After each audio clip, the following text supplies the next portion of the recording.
Bien, nosotros quisimos empezar las redes del trabajo en equipo. Éramos dos grupos muy pequeños y decidimos unirnos para pensar en colectivo el taller. El contexto de este ejercicio es que somos 7 experiencias, 5 en radio, demostrando la hegemonía que hay en este área en radio, y 2 en prensa digital. Rápidamente. Bueno, un comentario, y es que este grupo alcanzó a desarrollar completamente el primer punto, pero los dos últimos de manera aislada, ¿no? Entonces, lo primero, ¿por qué es importante hacer la articulación? Primero, para integrar lo que se ha hecho y en lo que se ha avanzado. Eso implica un fortalecimiento implícito de las experiencias que están funcionando. También es importante articularnos para pensar en redes. El grupo plantea que es importante consolidar primero lo local, para luego pensar en procesos más complejos. Y algún elemento que se resalta importante es la confianza. Sin confianza es imposible, se concluye en el grupo, avanzar en procesos de construcción en red. Otro elemento importante que arroja este taller es que necesitamos articularnos para lograr visibilizar los proyectos. Hay proyectos muy interesantes. Hoy conocimos un proyecto de ISNOS, pero que seguramente se conoce allá, pero el resto del contexto regional seguramente pues no lo conoce al detalle.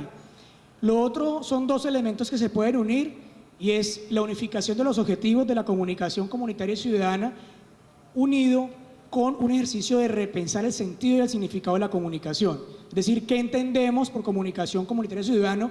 Para ahí sí unirnos un poco. Lo que plantea la profesora esta mañana es ¿qué queremos mostrar y para qué? Es la gran pregunta que surge ahí.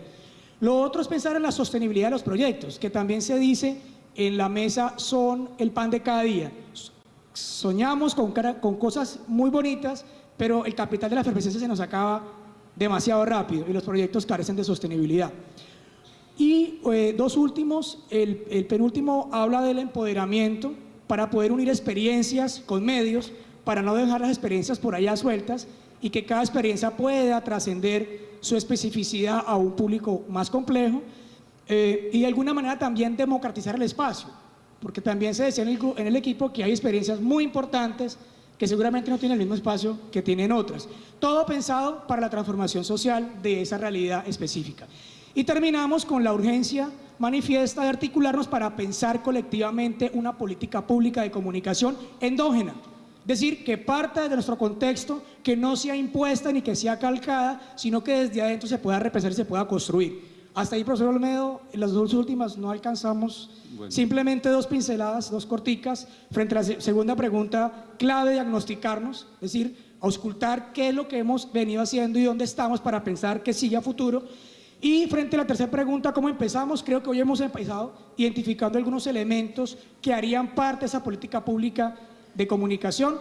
3 elementos claves: lo técnico o tecnológico, 2, el componente de financiación, que es clave. Sin financiación pues ya vemos lo que ocurre, y 3, resignificar qué estamos: técnico, financiación y contenidos. Nos parece clave que estos 3 elementos puedan ser incluidos en un documento base de insumos para la política pública de comunicación. Gracias. Muchas gracias, Diego.